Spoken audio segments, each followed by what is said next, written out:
Merci Blaise.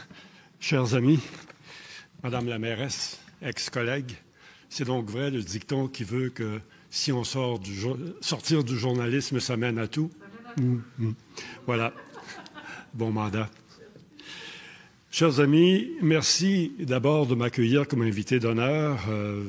J'étais ému quand on me l'a proposé et je l'ai accepté sans aucune espèce d'hésitation. Ça me fait bien plaisir. Je vais contribuer de toutes les façons possibles au succès de ce salon. Et bien sûr que j'aimerais me retrouver au Palais des Congrès avec plein de monde autour, plein d'invités, l'an prochain.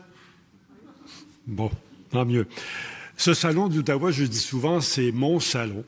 Parce que j'y viens depuis 11 ans, parce que j'habite cette région depuis 1972. Et ce que j'aime beaucoup dans ce salon, on peut penser ce qu'on veut de la cohabitation entre l'une rive et l'autre, mais c'est que tant les gens d'Ottawa que les gens de l'Est de l'Ontario, ils sont les bienvenus au même titre que les gens d'Ottawa. C'est une grande famille, tout le monde s'y retrouve et c'est une preuve vivante, spectaculaire de la grande vivacité culturelle de cette région. C'est aussi, d'autres l'ont mentionné avant moi, mais je veux le répéter, c'est aussi une organisation exceptionnelle, ce salon. Moi, j'en ai fait plusieurs. Je vais en faire presque tous les salons au Québec, sauf un, Rimouski, parce que c'est trop loin, mais j'irai un jour. Ceux de l'Atlantique, etc. Et je peux vous dire que ça n'a rien à envier aux autres salons du Québec. C'est l'un des meilleurs, sinon le meilleur. Quand je dis ça à Montréal ou à Québec, on me regarde avec des grands yeux. Je m'en fous, j'y crois.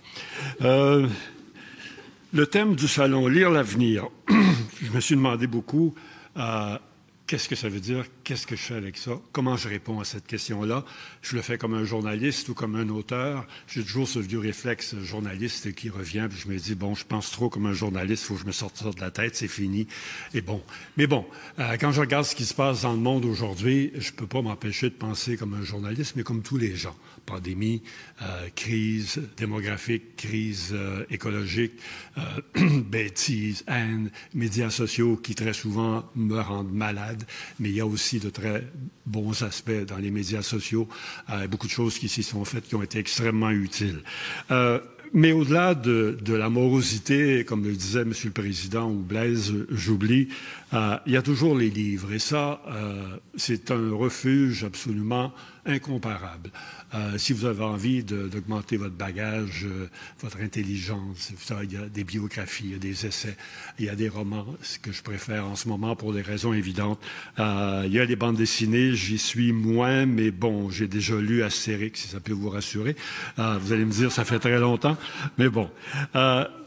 D'où l'importance de lire, pas seulement pour échapper à la morosité, mais pour apprendre, pour la beauté des mots, pour s'évader dans des mondes meilleurs, pour rencontrer des personnages, pour rire, pleurer, aimer, découvrir le coupable, gagner, voire gagner le héros.